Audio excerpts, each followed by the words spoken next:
1-to-1 मुलाकात में वज़ीर-ए-आज़म की आर्मी चीफ को यकीन दहानियां, लेकिन आर्मी चीफ ने वाज़े अल्फाज में कहा, आप नाकाम हो चुके और इमरान खान को हम किसी सूरत नहीं छोड़ेंगे। वफाकी वज़रा की अदलिया पर बड़ी तनकीद, हासिल आखिर क्या करना चाहते हैं और कौमी असम्बली को भी इस्तेमाल कर लिया। मरियम नवाज शरीफ ने कैसे शहबाज शरीफ की किफ़ायत शारी मुहिम की धज्जियां उड़ा दी और जिस गेस्ट हाउस में ठहरी वहां पे उनके ठहरने से पहले क्या क्या चीज़ें तब्दील की गईं। राना सनाउल्लाह के वारंट गिरफ्तारी जारी होगी, क्या गिरफ्तार होंगे? आज खासकर आर्मी चीफ के इमरान खान के हवाले से शहबाज शरीफ के साथ होने वाली गुफ्तगू के ऊपर तफसीलन बात करेंगे। अस्सलाम वालेकुम, आप देख रहे हैं गोरख धंधा, अबरार कुरैशी आपसे मुखातिब हूं। आज के गोरख धंधा में सबसे पहले बात करेंगे कि वज़ीर-ए-आज़म शहबाज शरीफ और मुल्क के आर्मी चीफ आसिम मुनीर साहब की एपेक्स की मीटिंग से कबल उनकी 1-to-1 मुलाकात हुई और उस मुलाकात में किसने किसको क्या कहा और क्यों ऐसे कहा और किसने क्या जवाब दिया। सबसे पहले तो वज़ीर-ए-आज़म शहबाज शरीफ साहब ने यकीन दहानियाँ करवाई और इससे कबल आपको याद होगा कि हमने आपसे इस बात का जिक्र किया था, या आपको खबर पहुँचाई थी कि 10 फरवरी तक का टाइम दिया गया था कि आप IMF समेत बाकी जितने मायदे, इरादे, वादे, नीयतें करनी है वो कर लीजिए, मुल्क की मैशत ठीक कीजिए और इमरान खान को भी मिलने की कोशिश कीजिए और इमरान खान को साथ मिलाइए, सियासी अदम इस्तेकाम ख़त्म कीजिए। पकड़ दकड़ के लिए भी आर्मी ने यानी कि इस्टेब्लिशमेंट ने इनको फ्री हैंड दिया था। उस फ्री हैंड का इन्होंने इतना फ़ायदा उठाया कि फवाद चौधरी को भी पकड़ा, कुछ सहाफ़ियों को पकड़ने की कोशिश की, उसके अंदर जो शेख रशीद साहब थे उनको भी पकड़ लिया, फिर इन सब को छोड़ना पड़ा और कुछ भी हासिल ना हुआ सवाए इसके कि सियासी अदम में इस्तेकाम पैदा होता रहा और जो वक्त इस्टेब्लिशमेंट ने इनको दिया था वो वक्त गुजर चुका। और जब वज़ीर-ए-आज़म ने आज फिर आर्मी चीफ आसिम मुनीर साहब को यकीन दिलाया कि वो जल्द मामलात को काबू कर लेंगे, उनके ऊपर उनका हल कर लेंगे और जल्द मुल्की मामलात पर हतमी तरीके से काबू पा लिया जाएगा और बहरानों से हम बाहर निकलेंगे। शहबाज शरीफ ने आर्मी चीफ को बताया कि किस तरह से वो पाकिस्तान को बेहतर करने के लिए कुर्बानियों पे कुर्बानी दर कुर्बानी दे रहे हैं। इत्तेहादी हुकूमत भी उनके साथ खड़ी है, हम 11 जमातें हैं, आप थोड़ा सा हमारा साथ दीजिए, मज़ीद वक्त दीजिए तो हम इन चीज़ों को सुलझा लेंगे, बेहतर कर लेंगे, ऐसे हो जाएगा वैसे हो जाएगा। मगर आज भी शहबाज शरीफ साहब आर्मी चीफ को मुस्तकबिल में चीज़ें हो जाएंगी का कहते रहे या हो गई ऐसे नहीं कहा, जिसके ऊपर आर्मी चीफ जब शहबाज शरीफ ने शिकायतों के अंबार लगा दी और आर्मी चीफ ने इमरान खान को किसी सूरत न छोड़ने की बात की और कहा कि हम इमरान खान के खिलाफ किसी सूरत नहीं जाएंगे, आउट ऑफ द वे नहीं जाएंगे, हम न्यूट्रल रहते हुए और जो कोशिश करेंगे वो यही होगी कि इमरान को साथ चलाएंगे, इमरान खान को नहीं छोड़ेंगे और इमरान खान और समेत तमाम सियासी जमातें जो हैं उनको हम आगे लेके बढ़ना चाहते हैं। और ये अल्फाज आर्मी चीफ ने शहबाज शरीफ साहब के सामने बराह रास्त रखे। जिसके बाद जब ये आर्मी चीफ आसिम मुनीर ने इमरान खान को तमाम अमल में शामिल रखना चाहते थे और चाहते हैं कहा, तो उन्होंने इस ख्वाहिश का दोबारा से भी इजहार किया है कि वो पाकिस्तान के लिए तमाम सियासी कुव्वतों को साथ बिठाना चाहते हैं, सियासी अदम इस्तेकाम ख़त्म करना चाहते हैं। शहबाज शरीफ ने इमरान खान के लिए आर्मी चीफ से शिकायतों के अंबार लगाए और उन्होंने यहाँ तक कहा कि इमरान खान को जब भी हम, मैं या बाकी बुलाते हैं तो वो नहीं आते, उनकी अना की वजह से मुल्क तबाह हो रहा है। यानी कि आर्मी चीफ को शहबाज शरीफ साहब ये कह रहे हैं और ये कहा कि इमरान खान का कोई अना का मसला है, वो आते नहीं, हम उनको बुलाते हैं, उन्होंने अना का मसला बना रखा है और उनकी अना की वजह से मुल्क तबाह हो रहा है। यानी कि खुद नहीं मान रहे, आर्मी चीफ को कहते हैं कि ये शख्स तबाही का जिम्मेदार है। फिर इत्तेहादी जमातों की जानिब से भी इमरान खान की शिकायतें की गई कि मौलाना फजल रहमान क्या कहते हैं, पीपल्स पार्टी क्या कहती है, MQM क्या चाहती है, सारी किस्सा कहानियाँ उन्होंने सुनाई। लेकिन खबर इसमें यह है कि आर्मी चीफ ने कहा कि हम किसी के साथ नाइंसाफ़ी नहीं करेंगे, फ्री हैंड दिया था, अब इमरान खान समेत तमाम जमातों को, जो सियासी जमातें हैं, उनको हम साथ लेके आगे बढ़ेंगे और मुल्की मामलात को सामने रखते हुए आगे चलेंगे।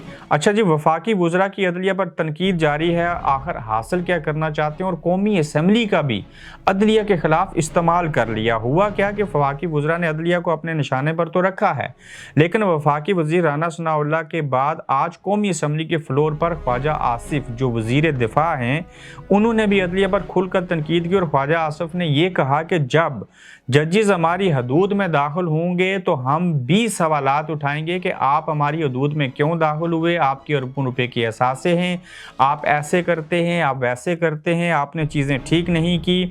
सुप्रीम कोर्ट की जानिब से सुमोटो केस के मतलब कुछ सवालात उठाएगी और इसके असरात मौजूदा हालात के साथ मुस्तकबिल पर भी मनफी पढ़ सकते हैं। पूरा सुप्रीम कोर्ट बैठकर इस मसले का हल तलाश करे कि मुख्तलिफ फरीक से पूछा जाए, ऐसा हल दिया जाए जो आने वाले वक्त में भी आबे हयात हो। फिर ये भी कहा कि ख्वाजा आसफ ने कि एक शिकायत रहती है कि पार्लियामेंटेरियन जजेस का नाम लेकर तनकीद करते रहते हैं, कुछ जजेस पर तनकीद की जाती है तो कुछ पर क्यों नहीं होती। चीफ जस्टिस साकिब नसार और जस्टिस खोसा पर तनकीद होती है तो जस्टिस नासिरुल मुल्क पर क्यों नहीं होती। ये सवाल अदलिया के लिए है कि आखिर ऐसा क्यों है। जब जजेस हमारी हदूद में दाखिल होंगे तो हम भी सवालात उठाएंगे। तकलीफ क्या हुई कि इन्होंने क्यों हमारा नाम जो है वो मर्जी के नाम शामिल नहीं किए बेंच के अंदर। इन्होंने क्यों सो मोटो लिया, सो मोटो बनता ही नहीं था। ये जजेस क्यों शामिल हैं जो पनामा में थे। कुछ चीज़ें तो उनकी ठीक हैं, लेकिन उनको सबसे बड़ी तकलीफ ये है कि सो मोटो लेके अदलिया कौन होती है जो ये फैसला दे कि इलेक्शन कब होने चाहिए या नहीं होने चाहिए, जबकि इनको ये समझ नहीं आ रही कि अदलिया ही वो इदारा है जो आइन का तहफ़्फ़ुज़ कर सकता है। और उन्होंने सो मोटो इसलिए लिया कि आप तो इलेक्शन करवाना ही नहीं चाहते थे। सदर ने ख़त लिखा, उसके ख़िलाफ़ आप आर्टिकल 6 लगाने की तरफ चले गए। तो अब देखते हैं कि मुस्लिम लीग नून और PDM की हर पीपल्स पार्टी तो इसके ऊपर तनकीद नहीं कर रही।